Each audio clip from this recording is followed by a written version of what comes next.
Hola entusiastas de la geopolítica, hoy les voy a traer un nuevo video. Vamos a ir a Asia Central, más específicamente a Kazajistán, una ex república soviética, un país muy interesante por muchas razones, pero hoy vamos a hablar de la demografía de Kazajistán, porque Kazajistán es uno de los pocos países que vivió y sigue viviendo un proceso inverso al resto. La población de Kazajistán no es muy alta, estamos hablando de casi 20 millones de personas, probablemente sean ya 20 millones de personas alrededor de ese número. Esta población viene creciendo bastante rápido para lo que es el mundo en general. Kazajistán vivió ya su transición demográfica, es decir, la tasa de fertilidad o la cantidad de hijos por mujer ya bajó, al igual que había pasado en muchos lugares del mundo. De hecho, el punto más bajo fue 1999, cuando este número era de 1,8 hijos por mujer.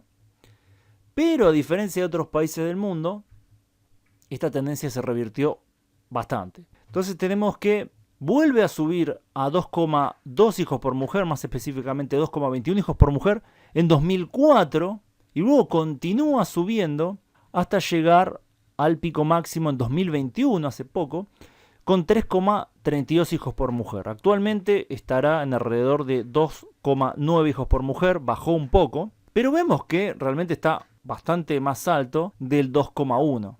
Entonces, acá tenemos una pregunta. ¿Por qué Kazajistán, a diferencia de otros lugares del mundo, subió su fertilidad? Y acá tenemos que ir a la historia de Kazajistán, que tiene particularidades. Si vamos al pasado medieval, podemos decir que es un pueblo túrquico, nómade, descendiente cultural y genético en parte del imperio mongol, y que fue poco a poco dominado por el imperio ruso. Los rusos empezaron a colonizar Kazajistán desde por lo menos el siglo XVIII, poco a poco entrando, y luego lo usaron como lugar donde enviaban a los disidentes políticos, a los presos. También hubo una colonización del norte de Kazajistán, bastante importante, ya que eran las mejores tierras, las tierras más fértiles. Esta relación de dominación por parte de los rusos creo que está íntimamente ligada a la cuestión demográfica que estamos viendo actualmente.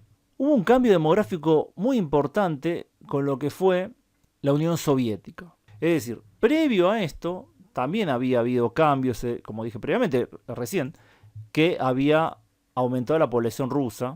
Eso ya había pasado durante el Imperio Ruso. Pero cuando tenemos que el último censo del Imperio Ruso, el de 1897, los kazajos eran el 82,89% de Kazajistán, mientras que los rusos eran el 11,1%. Uno de cada 10 personas que vivían en Kazajistán eran rusos, principalmente en el norte. Ya luego de la Revolución Rusa, en el censo de 1926, vemos que la población kazaja había bajado muchísimo en porcentaje, comparativamente a la población total, llegando al 58,52% de la población, mientras que los rusos llegaban al 20,57% y los ucranianos casi al 14%. Y esto tiene que ver con las políticas de la Unión Soviética, tiene que ver con una hambruna que había sucedido durante la Guerra Civil Rusa, que hizo bajar la población nativa. Y esto se hace aún más profundo para el otro censo de 1939, donde ya para ese momento había habido una segunda hambruna relacionada a la que había habido en Ucrania por todas estas políticas estalinistas, y la población kazaja bajó al 37%, o casi 38% de la población del país, y la población rusa había subido casi al 40%, que si lo sumamos a la población ucraniana llegaba al, más del 50% de la población de Kazajistán, que era eslava. Después había otras minorías, muchas minorías, porque Kazajistán, al estar en esta zona, recibía gente de Asia, de Asia Oriental, recibía gente de los países, de otros países de Asia Central, mucha gente que era deportada por el gobierno soviético iba ahí, entonces tenía una composición étnica bastante variada. La segunda hambruna de Kazajistán fue terrible, murieron entre 1,5 millones a más de 2 millones, mucha gente se fue de esa zona para intentar sobrevivir, y es ahí donde se da el cambio étnico en el cual los kazajos pasan a ser una minoría. Ya para 1959 la situación estaba estabilizada, pero el cambio étnico continuaba, la población kazaja llegaba al 30%, es decir, había bajado aún más, mientras que la población rusa llegaba al 42%, pero la población ucraniana también había bajado un poco y llegaba al 8% también teníamos que había subido mucho la población de alemanes, que llegaba al 7% en ese momento. Entonces los kazajos eran menos de uno de cada tres de los habitantes de ese país. Esto con el paso de las décadas va subiendo poco a poco. La población kazaja aumenta. Estaba por caer la Unión Soviética. En el último censo de 1989, la población kazaja llegaba al 39,69% y la población rusa ya había caído, ya había bajado al 37,82%. Es decir, los kazajos eran la primera minoría, no eran mayoría, pero eran la primera minoría del país, el grupo étnico más importante. Con la caída de la Unión Soviética se dio un traspaso de población muy grande, muchos rusos y eslavos en general, alemanes y otros se fueron de Kazajistán y quedaron principalmente los nativos. Entonces tenemos esta gran emigración desde Kazajistán a Rusia, a Europa Occidental, a Alemania. Entonces tenemos que en el censo de 1999 los kazajos ya habían llegado nuevamente a ser el grupo mayoritario del país, llegando al 53,40%, mientras que los rusos llegaban al 29,96%, casi 30%. Esta situación se fue acelerando y se estima que para 2023 los kazajos eran más del 70% de la población, mientras que los rusos apenas eran el 15%. Entonces los kazajos son la gran mayoría de Kazajistán, por primera vez desde hace por lo menos un siglo más o menos, que tienen un número tan grande. En realidad no llegaron todavía al 82% de 1897, pero van camino a eso. La fertilidad de las mujeres kazajas, bueno, los habitantes de Kazajistán, porque hay que hacer la diferencia entre lo que sería la etnia y la nacionalidad, pero tenemos que las mujeres de etnia kazaja tenían una tasa de fertilidad bastante alta durante la época soviética y de hecho bajó durante la era postsoviética. En 1989 las mujeres kazajas tenían una fertilidad de 3,58 hijos por mujer, mientras que las rusas de 2,24. La fertilidad de las rusas cayó muchísimo, llegando a su punto más bajo en 2001, cuando llegaba al 1,17%, y luego fue subiendo poco a poco. Las mujeres kazajas en ese momento llegaban al 2,11%, es decir, nunca bajaron por menos de 2,1%, las mujeres étnicamente kazajas, pero estuvieron muy cerquita. Y luego empieza a subir la fertilidad de las mujeres kazajas, mientras que las rusas no. Entonces ahí vemos una diferencia. Hubo distintos estudios al respecto del por qué la fertilidad aumentó tanto en Kazajistán. Y hubo distintas hipótesis, y la verdad que hasta ahora no hay ninguna que realmente explique el por qué. Se sabe que no importa el nivel educativo de las mujeres étnicamente kazajas, la fertilidad aumentó en todos los grupos. Mientras que en otros países no pasa esto. En otros países las mujeres más educadas en general tienen menos hijos. Bueno, en Kazajistán no. También tenemos hay que señalar la particularidad de Kazajistán. Todavía sigue siendo en gran parte rural, relacionado en gran parte a la cultura de ese país, nómades. Entonces, eso en parte podría explicar el por qué. Un país que es todavía muy rural tiene más fertilidad en general que los países urbanos. Entonces tendríamos que la población urbana, principalmente de rusos, se fueron, mientras que la población rural de kazajos se quedó, y entonces ahí habría una diferencia que mostraría este aumento, que en realidad tampoco eso lo explica totalmente.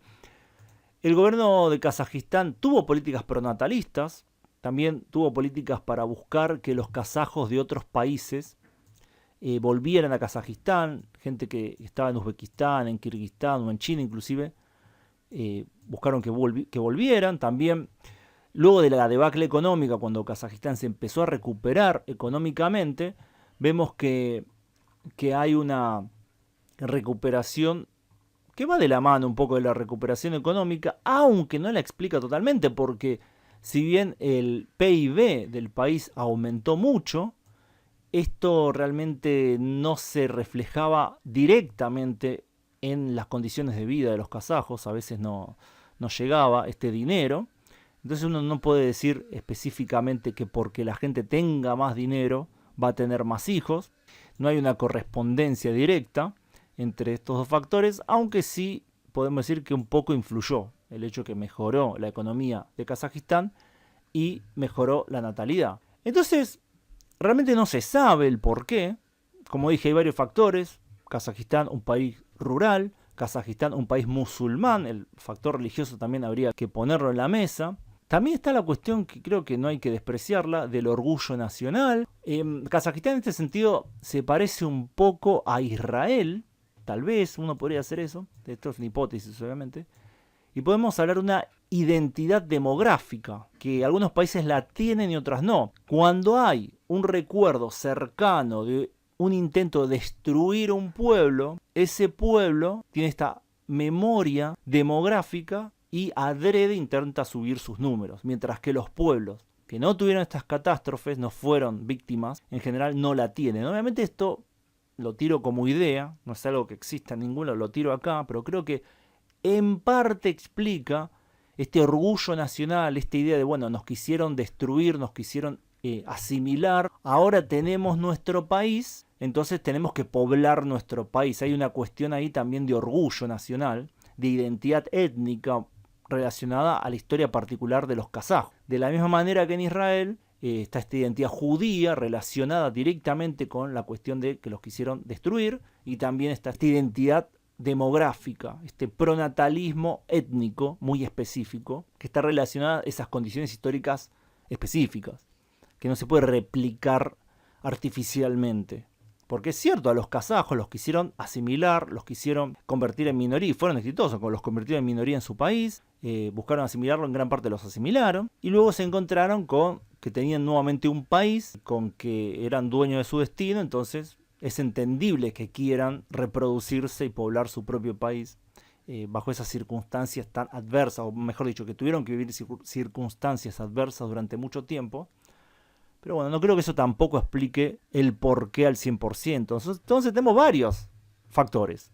La ruralidad, la cultura esteparia, la cultura musulmana, la identidad kazaja, la cuestión histórica y la mejora económica. Además, que este es un factor que no dije, la cuestión de las leyes pronatalistas.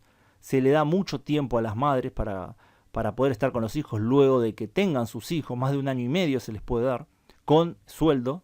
También se crearon muchos jardines maternales en Kazajistán, que volvieron al nivel de la época de la Unión Soviética. Habían caído, al mismo tiempo que caía la natalidad, habían caído, y luego se empezó a fomentar esto y nuevamente aumentó mucho los jardines maternales. Así que Kazajistán nos muestra que sí es posible salir de estas cuestiones de la baja fertilidad, aunque otra mirada también podría decir, bueno, pero los kazajos realmente nunca cayeron por debajo del 2,1, específicamente como grupo étnico, nunca tuvieron su propia transición demográfica, más bien les importaron, los rusos forzaron esa transición demográfica en el sentido que vivían allí rusos que sí estaban pasando esta transición, bajando su fertilidad muchísimo, y entonces cuando hacían el promedio parecía como que Kazajistán era eso, pero en realidad si hacemos la separación entre grupos étnicos no pasó. Pero aún así yo creo que es un caso especial porque sí había bajado la fertilidad de las mujeres de Kazajistán y luego subió. Entonces, ¿cuál es la fórmula o cuáles son los factores que explican esto? Bueno, todavía está abierto, no hay una respuesta definitiva, pero sí existen países donde la fertilidad aumenta, aún en momentos donde la urbanización aumenta, la educación de las mujeres aumenta. Eso es posible. Por ahora en muy pocos países, este es uno de los pocos países donde pasa eso, pero bueno, quería traerlos porque no es que en todos lados pasa exactamente lo mismo, hay variaciones importantes. Bueno, gracias a todos por su tiempo y gracias especiales a quienes colaboran con el canal en Patreon, donde pueden acceder a contenido exclusivo, además de aparecer en los agradecimientos de los videos de este canal y mi otro canal Ultra Argentino. Nos vemos pronto, saludos.